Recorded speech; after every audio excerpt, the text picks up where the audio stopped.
Right. Now, recently on Twitter, you were in a viral video. Diddy was in this video, and on making a band, he made y'all walk to go get a cheesecake. Yeah. Take us through that whole moment, that whole deal, that whole situation. I'm the really one who kind of like was the antagonizing that whole cheesecake thing. If you go back and watch the footage, I'm the one that's tongue wrestling with Diddy. Pause. When I say tongue wrestling, I mean going back and forth with the words. I'm saying yat yat yat, and then he's saying what yat yat yat, and then I say yat yat yat. So off of that energy, it turned into, well, go get me some cheesecake then. You know, me being, you know what I mean, unfamiliar with New York, it was his way for us to, you know what I mean, become familiar with the city. So it's almost like that Mr. Miyagi way of training, wax on, wax off, scrub this way, scrub that way, block, kick, punch, attack. So it's like subconsciously we don't know what's going on, but later down the line when we on a road and we all in some little shit hotel in Houston somewhere, we know how to carry ourselves because we built that bond with each other, even if it was against him. So that was the whole mentality. How long was that walk? Probably like 3 hours. 3 hours up, 3 hours back, 6 hours total. Nah. Yeah, but I mean, fun fact, the camera crew had to walk with us. So everybody, oh, y'all walk for cheesecake. Well, the camera crew walked too. MTV, the staff, everybody, they walked with us. They was sweating and you know, out there wiping, you know what I mean, with napkins and hand towels just like we was. So it wasn't just us walking by ourselves. For us to document the walk, the MTV staff and the cameraman had to walk with us, you idiots. Why not catch a taxi? Why not catch a taxi? Because he's building our endurance. Because we flying in our different climates. One day we in New York where it's snowing. Then we fly down to Miami and it's hot. You got to build up your immune system without sea moss and all that. And this is the way you do it. Make us take a long walk through motherfucking Manhattan, through Midtown, over the Brooklyn Bridge, hit Juniors and come back. It's open up your lungs. You know what I'm saying? You know, you get familiar with the city or the hospital over here. If I get stabbed or shot, you know what I mean? St. Christopher's over here. John Jay University over here. Soho over here. The Village over here. Such and such is over here. You know, me, every time I came to New York, I came by way of Harlem or the Bronx. Like I was real cool with Jadakiss. I was real cool with DMX. I even supposed to sign to his Bloodline imprint back in the day when Iceberg was still here. Now he's known as Hitmaker. Yeah, I was around for those eras. And I was also at the same time, I was moonlighting with Timbaland in the Beat Club imprint because Miss Jade was signed to Beat Club and Timbaland. So I would go up, you know what I mean, when she would promote her songs and freestyle, you know what I mean, kind of like behind her when she would go up to the radio to promote her new music. Then, you know, the program director took a liking to me. And then when the Making a Band contest came to Philadelphia, I had got one of the first phone calls to rock out and audition for the show. You know, looking at this viral video of y'all walking to Brooklyn, it was a few times where a few members was like, man, fuck this shit, man. I ain't walking across that bridge. Yeah, man. But Sean, you got to understand, man, people get up every day and work a job that they don't want to work. So in reality, if I'm working for UPS 365 days out of the year and I don't want to work that job, nigga, I'm walking for cheesecake too. If I got to catch a bus 4 hours to work a job that only lasts 4 hours, to only get $100 and something per dollars a week, and I'm just making ends meet, nigga, I'm walking for cheesecake. Motherfuckers do it for way less.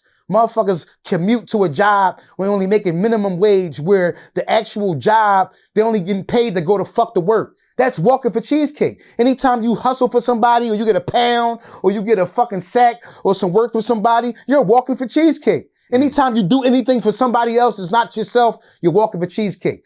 Anytime you try to join a fraternity, you're being hazed. You're walking for cheesecake. So these things are right there in your face in real life. They just popularize it by making us walk for cheesecake.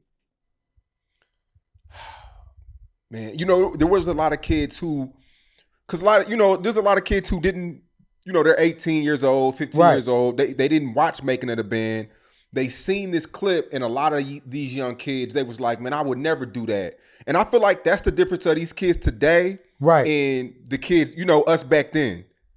No, I agree with you, Shiz, but Statistically, we was real big with the college crowd because they was familiar with the hazing and the fraternities and the Gamma Phi Gammas and the Deltas and all that. So they was familiar with the language and what we was doing because, that's apparently, what people get involved to when they start joining these colleges, these black colleges and these universities.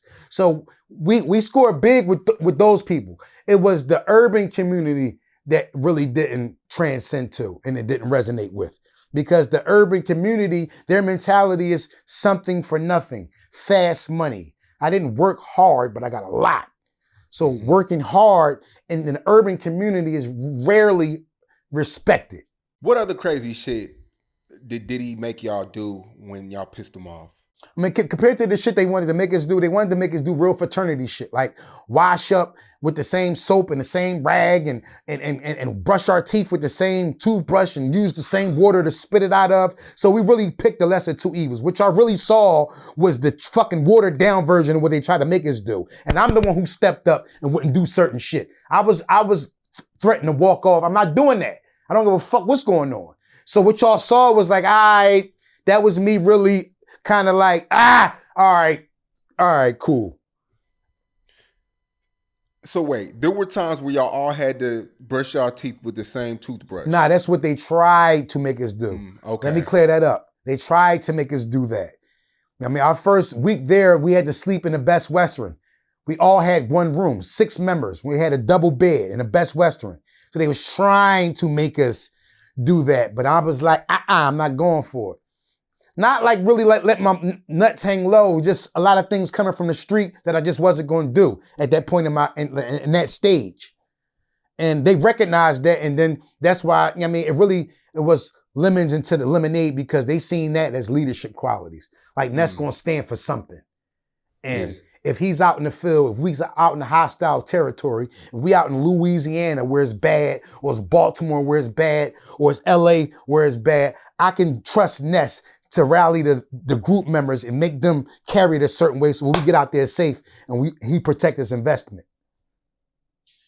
So that was like boot camp in the beginning. Facts. And in order to lead, you got to be a follower. In order to be a teacher, you have to be a student. This is common laws of life, not just hip hop or sports. You have to follow in order to lead. So that was my whole crash course in the business, being able to absorb the information, sit there and be disciplined and be criticized. Because up until that point, I'm just raw, untapped potential coming from the projects of Southwest Philadelphia. So I know nothing about the actual business of making records. That's why they call it show business. So all the material I had, the battle rap format of rapping, I had to check it at the door because they are in the business of selling and producing and making records. Right. Now, at this time, you're on the run, right? Absolutely. And how do you get chosen, for making it a band? How does that happen when you got like Chopper from New Orleans, you got people from, I think Fred was from New York, you from Philly. Like, how do y'all get chosen? They was championing me my first day there. I had got a call maybe 3 days later from the actual auditioning day in Philadelphia. I auditioned twice, one at the 5 spot and another at the Trocadero. The second time is when I got on a callback list to audition in front of Diddy in New York. I got the call, I was in Renton. The time I received the call was the time I was supposed to be in New York. We waited another 4 hours to actually leave Renton to go up to New York to audition. I got up there, hopped out the car, walked past the line, knocked on the door, then I was next in line. Just magically, my name happened to be next on the call, to audition. So they took me straight from the street to audition. That's why you see me fall into the fucking equipment. My anxiety. I was trying to figure out what rhyme I wanted to say and all that. So I actually fell into a bunch of fucking equipment my first time auditioning for Puff Daddy.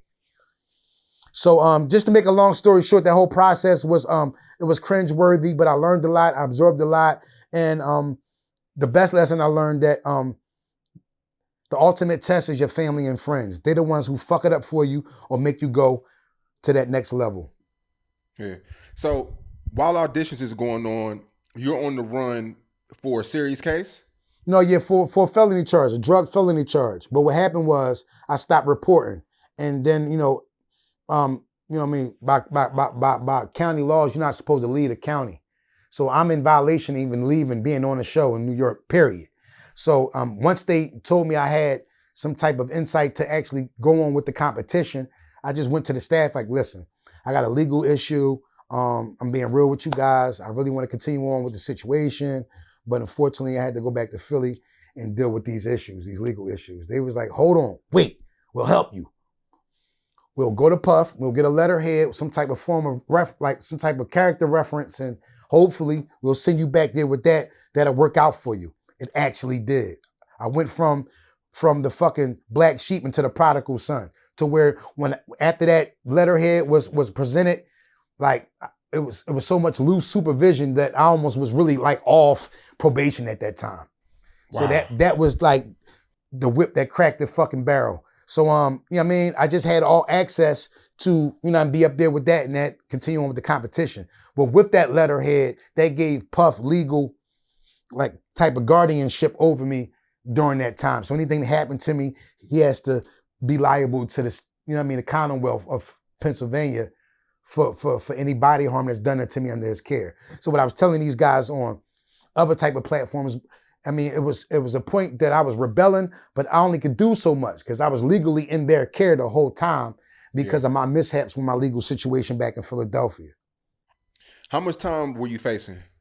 Up to 3 years, state time. It was a drug charge I had caught in 97. I had fought it for 2 years. My money got low and I copped the plea. It was my first offense and I ended up doing 11 and a half to 23 in the county because I didn't want to go upstate. I came home in 11 and a half to 23 months on the dot, May 17th of 2000. And then I made the show September 17th of 2002, 2 years later. Man, changed your life. Yes.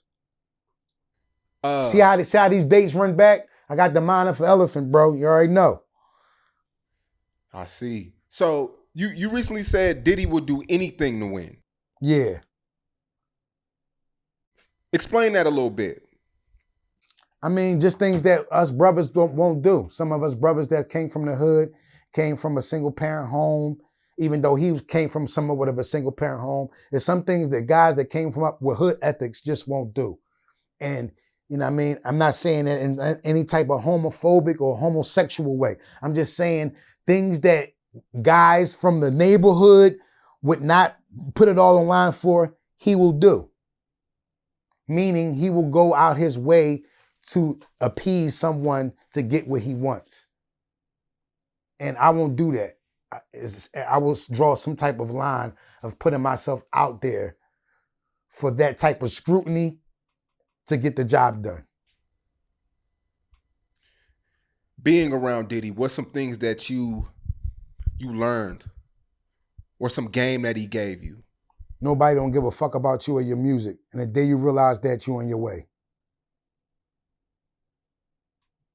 But also in the words of Diddy, he heard me. He said he never heard me say any whack rhymes.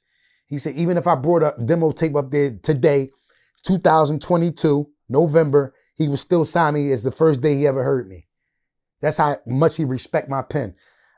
Out of all of the things that I wrote for him, I only really was approved of 116 on the Press Play album 2005 featuring Timbaland and Shauna, which Danger Mouse actually produced the track. That went on to get 2 checks. One from Burger King, where they did a campaign for one of their new burgers back in 2009. And then in Men in Black, Florida International version, stars Chris Hemsworthy and that other chick from overseas.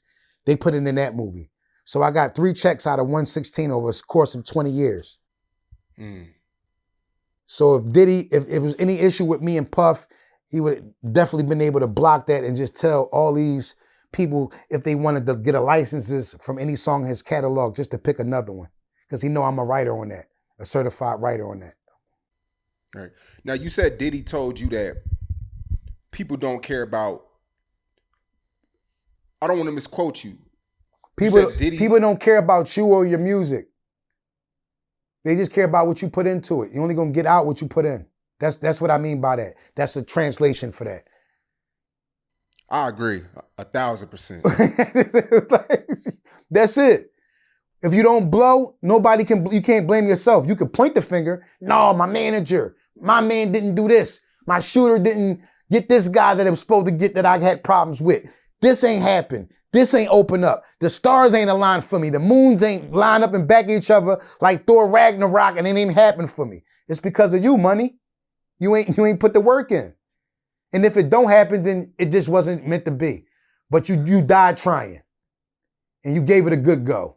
And you left it all on the table. And when you look back, you didn't leave it up to anyone else. You took it by the reins. That's what I'm doing in 2022. Yeah, man, I'm noticing. And people take music in different ways too. Like, people may not listen to the project per se, but they may discover you not from the tape, but from a freestyle on Instagram, or from it's different ways to be discovered now in different formats and different live freestyles, acapellas. It's so many different ways to be discovered in music. I don't mean to cut you off, Shiz, but for so many years, I believe for the fact that I was blacklisted, I was blackballed. But with the help of social media, I've almost undid that.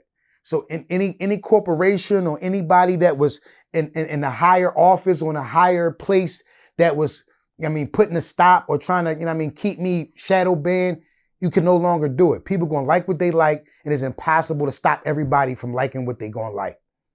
There's so many ways to areas to make money, from the merchandising to the licensing to the monetization, and that's what it is. And people hate smart artists. They want you to be stupid and dumb and be handsome and have tattoos and be muscular and be sexy so they can sell you their records. They don't want you to be business savvy. So that's why I'm the one who went back in and told Bad Boy to restructure the deal. They try to give us $7,500. Let's get into it. So Bad Boy, the deal was $7,500 for everybody. Yeah, let's get into the juicy part, because it's all real and it's all documented. Wait. How many members was it? I just told you, Shiz. 6, $7,500. 6 members, we split $7,500. Not 75,000, not 750,000, not 7,500,000, 7,500 in US dollars. That's $1,250 a piece. You got it, buddy. I like your math. Let me check my math. Let me see it. Yeah, we got the same thing. So you got them to restructure the deal? Yes. By me being business savvy and noticing, the familiar language in those contracts, I knew it just wasn't adding up right. Definitely the number didn't add up right. So I was signed to a production deal prior to me signing with Bad Boy. I never was directly signed to Bad Boy. I always had a buffer in between to keep me away from the actual monster and the mother label. I always came in as a boss. So it was structured as a partnership, not me just being signed an artistry deal. So with that being said, I always had somebody there to always be able to keep me business minded. So when I signed that contract, I was familiar with the language. So when I seen a big contract from the major label, I just knew it didn't add up right. So I asked them to go back and renegotiate, took it to my lawyer. We made the changes and they upped the money. And the other 5 people, they were just going to sign off on it. They was going to rock out with it. Then after the album come out and we got disbanded, we was offered a deal for $300K for a publishing deal. So we would get $50K a piece. But all of us had to sign it. It was a structured deal. It was like a ladder deal where everybody had to, I sign it, you sign it, I sign it. Yay, we get the bread. Yeah. But Ness didn't sign it. So niggas was mad at me for a long time. So I was the black sheep through all those eras. For me not just rushing and signing the contract initially for the Bad Boy contract, and me not rushing, jumping out of my fucking grave and signing the publishing deal that was put on, on the table. And some of these things Mace be saying be cap, and some of the things he's saying be true. It's actually Janice Combs' publishing company that the publishing company is up under. So when you do business with Bad Boy, certain companies other than Bad Boy that you do business with. So the publishing deal came through Janice Combs Publishing. But I believed in myself 100%, 110% at that time, and me and my pen game, that I just would retain my merchandising and my publishing. And because I felt as though that I could be a bigger impact with being a writing force instead of just giving up away on my publishing rights my second year in show business. You said they were mad at you because you didn't sign the contract with them, right? Yeah. Did they later thank you for making them more money? You know, they still haven't thanked me to this day. They still mad at me like, yo, like on the low, like, damn, why you ain't get that bread, Ness? Because I felt as though, I mean, like if I signed that bread away, I wouldn't have got a big check from Sony for the Men in Black 4 thing for a record I wrote 20 years ago for Puff. If I signed my joint away, I wouldn't have got a Hookamonga check, a Kamehameha check from Sony. They would have took that and Puff would have retained that and it would have went to their bank account. They escrow Puff. That's how I've been surviving. I've been in financial ruins for the whole 19 years. The way the businesses was done, we had corrupt management. And they would parade us around on the road and say we was doing it for promo, but really getting paid. So at the end of the year, the IRS clunked us with the fucking taxes. So in tactics to collecting the money, they took action and they seized my fucking royalty statements. So I wasn't getting no royalties for 20 years. So this is why you see the resurgence of Ness. I'm out of the rears with the IRS. So any music I drop, I'm out of the rears. I'm in the positive. So I'm adding. I'm not subtracting anymore. Now you said the IRS came after you? Yeah. They took action and they took lien on all my accounts and all my forms of income. And one of those was my royalty statements from BMI. I'm a BMI. I'm established as a writer, certified writer, and a publisher and a licenser. I'm the guy with the fries. Without getting into too much detail, I know they sent you a letter. That's how they do everybody first. When you don't get back to them in time, right. Like you said, man, they coming after them accounts. Yeah. I know what I'm talking about, and I know you know what you're talking about, so we agree on that. So let's agree to just agree. Let's not talk about that. We out of the rears. We ain't no trouble with the IRS. They are the biggest gang, and it's their system. Shout out to my man Ye. I hope you get out of whatever you doing. I love you, bro. You know what I'm saying? That's my guy. Shout out to the city. Shout out to my guy Meek. Long live PNB. Shout out to Uzi. And shout out to everybody that's doing their thing, man. I love the city. Now you have a few moments on Making It a Band that people always talk about today, like the fight with Fred. Fight, that was crazy. My fight, me and Fred was actually good friends, on and off camera. We spent a lot of time with each other in between seasons when we wasn't taping the show. So I wasn't his actual project, in his crib, in Dade County, in Miami, not the beach, the real hood. So, but a lot of the times when we would start recording, they would put us against each other. They would say shit to each other that we didn't say about each other. So they would say, yeah, Fred said this, Ness. So was I like, Fred said this? Well, fuck Fred. And then they would say, Ness said this, Fred. Damn, Ness said that? I thought that was my man. Well, fuck Ness. And then you on TV, you see it coming to a head and the shit hitting the fan on TV. So me holding back was really, I didn't really want to fight my brother. But the city of Philly, like, fuck that. Go hard. Go full throttle. Put that nigga through the ground. But in the back of my mind, I'm still on probation. So I don't really want to actually be on TV really hurting somebody really crazy, knowing that I'm legally bounded to the state of fucking, you know what I mean? Pennsylvania and the Commonwealth of Philadelphia. So it was all of these things going in my mind. And then after I fucking really treat Fred, then what's left for me? Mm-hmm. Nothing but a fucking headache with the case back in Philly. So I didn't really want to, you know what I mean, really put hands on him like I could. I outweighed him by almost 100 pounds. Then I slipped on a fucking rug, but everybody act like I got fucking knocked out. Blood was in my mouth. I was unconscious for 20 minutes. They had to wake me up with the motherfucking, you know what I'm saying? It was a fucking fight between brothers. I slipped. I got put in a headlock. We went upstairs. I tore his fucking head off. I'm the one with my shirt off asking him, do he want more? Shout out to my brother Fred. But I seen his whole meltdown that he had. That's his truth. With my truth, I didn't give a fuck. I was older. I already knew what it was. I didn't grow up with Puff. It was a business endeavor, and you only are good as the energy that you put into it.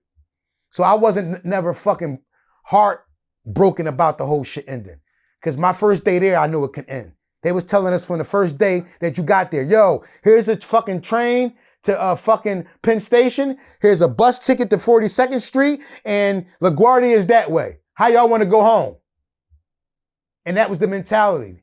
They ran it like a fucking slave plantation. So that's why I'm so hard, and my skin is so tough, and I can deal with the ridicule and all the shit people say about me. I wear it. That's why I start battle rap, so I could tell all these niggas and show all these consumers and all these viewers that I'm not a battle rap cookie cutter from some MTV show. I'm the real thing. I come from the projects, single parent home, welfare cheese, peasy head niggas. That's what I come from, the have-nots, the niggas in the good schools with the fucked up clothes that start robbing niggas to get the cool clothes to wear, to fit in. That's me. What's the status of your relationship with Chopper? I know, during the World Star days, man, y'all had a crazy, crazy back and forth. Again, it's the same thing with me and Fred, just repeating itself, just revisiting itself, going down memory lane. We all spent a lot of time with each other. It's just human nature. You put 6 motherfuckers in the same area with one another for a long period of time, sparks is gonna fly. Motherfuckers gonna start fighting, fussing, arguing, bickering, and that's just the natural ascension of life, period. And that's why we can't get it right. That's why you got the UN, you got Puerto Rican, you got Latin people, Haitian people, Zimbabwe people. Same thing. You got Chopper, he from Louisiana by way of Baltimore. You got Fred, they on their whole MIAO shit. You got Bab, she hard, she from Brooklyn, that's East New York. You got Dylan, he got that whole Caribbean type flow. We don't give a fuck, that type of yardie shit. Then you got me, I'm from Project, the streets of Philadelphia, no way out, no type of opportunities, no type of anything. And you got those put in one situation and you're gonna get sparks fly. But to answer your question, me and Chopper was always together. So when we go on road, they would always put me with the youngest, the 2 girls would be together, and the 2 cool niggas would be together, Fred and Dylan. They would never be in an argument because Dylan was always cool or he was never around. So I'm the oldest and I'm in there with the youngest. Something's gonna happen. That's just Jim Crow law type shit.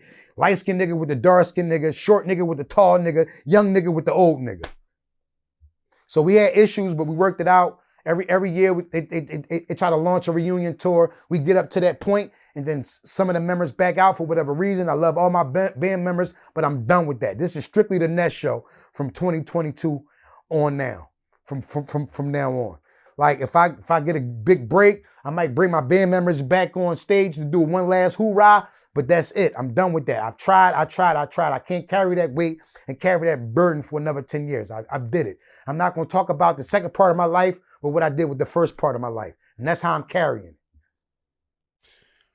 Speaking of that, man, the Philly hip hop scene now is totally different, man. Like, a lot of the young bulls, man, is slide music, it's drill music, it's not a lot of pain no more. Like these young kids ain't telling stories how they used to.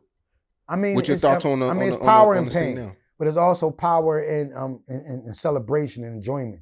And what the Philly scene has brought back is the fun back in hip hop. Too Rare, Jabril, D Sturdy, the Philly Goats, the Twins, even Rocky. I mean, getting involved with that whole genre of music. You know what I mean? I got a song with DJ Crazy. I got a song with Zai Sosa. Zai Sosa is also there. Diamond Street King. You got Rico Havoc. So it's big. So even with Champagne Poppy, the Drake still got to tap in.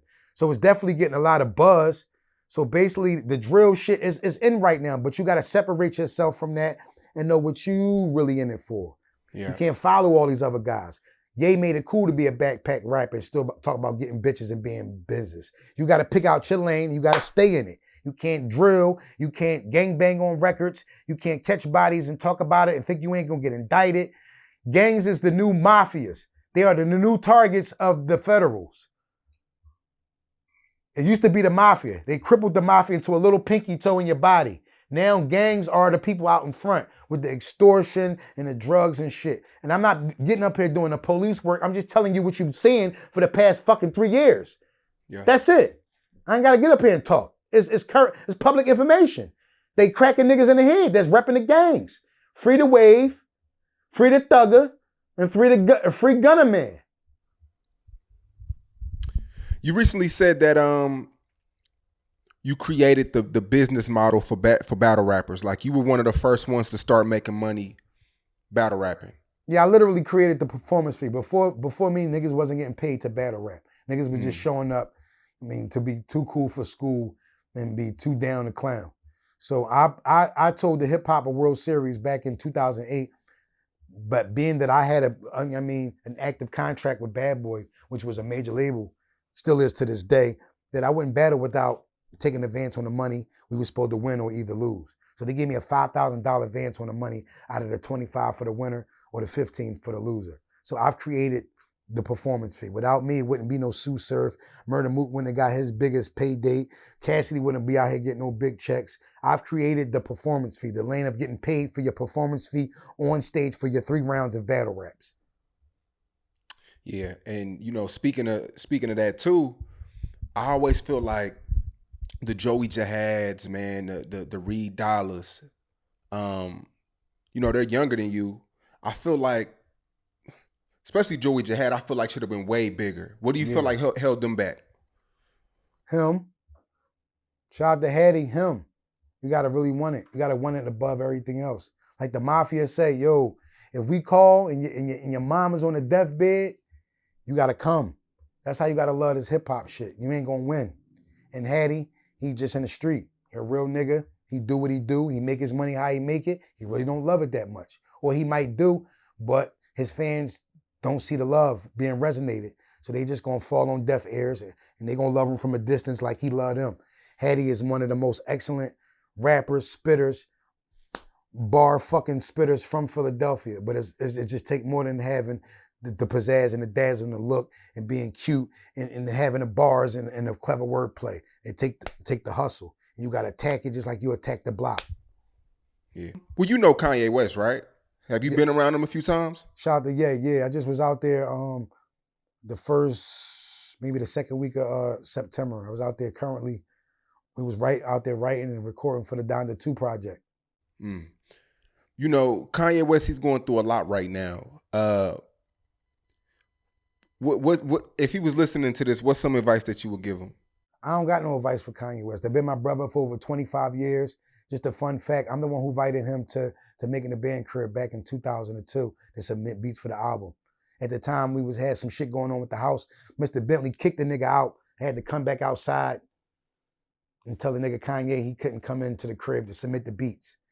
Damn. I ain't talked to him 20 years later. And the way he resonated that love was he flew me out to be a part, writing process of the Down to 2 album. So, you know what I mean? To let y'all know, you know what I mean? He know what's going on. He's just risking everything right now to show y'all, you know what I mean, what's really going on out here. And if nothing, we gotta take our hat off to him for that, for him really standing up. But what I want to say to him, bro, is their system. No matter what you do, no matter what you say. Yeah, it's the freedom of speech and all that good shit, but it's their system. Yeah. Did you know Kanye West was going to be Kanye West before he became who he actually was? Was he always innovative? Funny that you said that. Like I said, I'm the one who submitted, I'm the one who persuaded and damn near begged Kanye West to come to the crib to submit beats for the album. If you watch the Netflix show, when he was living in New York, that's when me and Kanye got cool around that time. Crazy that you don't really see parts of me in the document, but I was around that time they was filming the whole shit. Yeah. You know what I'm saying? I would bump into the same rooms, same studios. We was in the same shit. I met Kanye West through a mutual friend of mine, an exec, an A&R at the Def Jam, playing Pat. And he knew my man Ferris Bueller. So that's how we all got acquainted. So I knew Kanye West prior to him dropping Through the Wire. That's why when you hit Through the Wire, story on MTV, but I ain't trying to make a band. That was a line paying homage to the kid. Damn. In the beginning, everybody doubted him. They just tried to keep him as a producer, but I knew he was a genius way back when. The same way he carried it, the same arrogancy, in the same way, the same confidence, overconfidence he carried with it then, carry with it now. How he carry it now is the same way. Yeah, I mean, I related to it then. I knew he was going to be what he was. He just overdid it and really surpassed everybody in his graduating class and people that came before him. Yeah. Jay-Z didn't really believe in the beginning. It was Dame Dash. No, I believe it. And Dame Dash didn't really sign Beans. Jay-Z signed Beans. And Beans went with Dame Dash and Kanye went with Jay. They went with the opposite people that signed them. It's crazy. I ask people this a lot, especially, people of your age. If you could go back and do anything different, and I know a lot of people say they don't have regrets, but what's something that you really would have done differently? I would have joined the Illuminati. So no. It's like, no, I just would have stayed up New York more. Being that Philly was so close, I was spoiled. So I spent a lot of time coming back, sneaking back, hanging out, kicking it. I should have just stayed up there more and just did way more. When I look back on it, I just should have did way more with the opportunity. A lot of people say, if I was Ness, I would have did this, I would have did that. I was up there from 2002 to 2009. I dropped one album. I got 2 checks. That's never been done in Bad Boy history. I retained my merchandising and my publishing. So a lot of things I did was like legendary and will go down in the Guinness Book of World Records of being a bad boy artist from Philly. You said that never been done in Bad Boy history. An artist has never gotten 2 checks? No, retain a publishing and merchandising. Okay, my bad. I didn't mean to misquote you. That's huge, man. That's huge. Yeah. Shout out to Puff. We never had no bad blood, contrary to anybody's belief. There's been a lot of speculation. I never got dropped. Puff just went to Interscope and he couldn't take the old roster over to the new situation. Bottom line. So everybody with this scenario, this narrative that I got dropped, or me and Puff had bad blood, we had words and we walked away angry and mad and screaming and fussing, argumentative, that never happened. Like Puff will find my number. He's really locked in with the higher ups. He'll find my number. No matter how much I changed my number over the years, he'll find somebody that got my number and just call me out the blue and check up on me. You know, when it's all said and done, out of everybody on Making a Band, you're the last man standing and you're doing your thing. And you're making it look easy. Shout out to Babs with the Queen of the Ring thing. You know what I mean? She's even inspired Remedy Ma to do a Chrome 23 thing. So shout out to Babs. You know what I mean? A lot of the higher ups tried to snatch her platform away from her. I'm only speaking the truth because Babs has really been doing her thing. She really put a lot of time and energy behind her platform, Queen of the Ring, the only female battle rap league in the fucking world. A lot of people, you know what I mean, they tried to moonlight with her, get it cracking, but she really wanted to maintain ownership, and I commend her for that, and that's honorable and that's sturdy. So alongside what I've been doing, she's really been active and staying visible with that.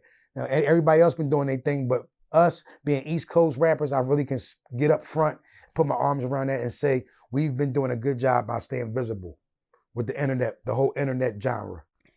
That's what's up. 2023, what can we expect? Like bigger diamonds, bigger chains, nicer cars, longer vacations, harder work days, bigger projects, more explosive parties, more high profile battles. I just signed with RBE. I'm about to battle Gwitty on a card in Atlanta this upcoming Saturday. Then we coming down the stretch. We going to battle A-Ward on the big card on RBE, and I just signed a contract with them. So I'm currently part of the RBE family. I'm signed to them now. Man, congrats, man. Got the cheesecake. We expanding on the cheesecake business. Make sure y'all tapping with that. We doing pre-orders on Instagram. Make sure y'all tapping with that. Follow me on the gram at Ness Cheesecake. That's at NESSCHEESECAKE. At Ness Cheesecake. A little bit of patriotic. We got the merchandise too popping off. I got the Lou Gang merchandise popping off, as well as the Ness, the brand popping off. So we doing merchandise. I'm following in my footsteps. Benny, Conway, shout out to those guys. West Side. The merchandising game is a big part of a lot of artists' income right now. So you got to get in that. You just can't stand on the outside and watch people make money and get rich off that. You got to jump in that. Absolutely. Yo, that's hot, man. And, before we get out of here, I definitely want to get one of them hot freestyles that you spit on Instagram and put it on Say Cheese, on the Say Cheese Instagram, because I know that's going to do crazy. Facts. Yo, I got to, being that you said that, I did the Slow Feezy Challenge. That got 1.6 million plays on Instagram. But the way that my fucking Instagram was set up, they was blocking me because it's content sensitive.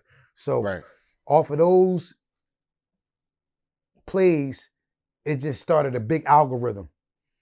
Then I dropped the Shine over the Cash Money freestyle. Yeah. That almost got 2 million plays. So off of those plays combined, it went viral. Then right after that, I did the Cosmic Kev Come Up Show freestyle. That went viral. So it's just been an onslaught of me bombing these platforms, as well as the DJ self coming and laying a helping hand to what I got going on and Shade 4-5, that platform, Great Rizzy, Coach Coleon, Sway in the morning. So I'm just trying to up it, be on these bigger platforms. Shout to Flex, shout to Sway, shout to LA Leakers, shout to you, man, Say Cheese, one of the biggest, and you're from my hometown.